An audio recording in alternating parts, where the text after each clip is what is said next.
নূরকে টাকা দিয়েছিলেন, নিজের মুখেই কারণ বললেন পার্থ। নুরুল হক নূরকে টাকা দেওয়ার অভিযোগে আন্দালিব রহমান পার্থকে গত জুলাই আন্দোলনের সময় গ্রেফতার করে পুলিশ। টাকা দেওয়ার কথা স্বীকারও করেছেন পার্থ। তবে কেন টাকা দিয়েছিলেন? গণমাধ্যমে আসল সত্যটা ব্যাখ্যা করেছেন তিনি নিজেই। পার্থ বলেন, ওই বিষয়টি সম্পূর্ণ আলাদা। এটি নূরের একটি ব্যক্তিগত সমস্যা ছিল। এটি আরও 2-3 মাস আগের ঘটনা। এর সঙ্গে জুলাই আন্দোলনের কোনো সম্পর্ক নেই। নূর ছোট ভাইয়ের মতো সবসময় আসে।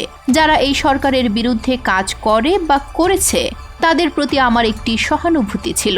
বিশেষ করে নূরের উপর অনেক অত্যাচার করা হয়েছে, তাই আমি তাকে অনেক স্নেহের জায়গা থেকে দেখতাম।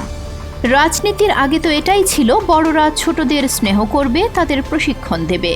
নূরের একটি পারিবারিক সমস্যায় তার সহায়তা দরকার ছিল, তাই আমি পাশে দাঁড়িয়েছিলাম। এটির সঙ্গে রাজনীতির কোনো সম্পর্ক ছিল না।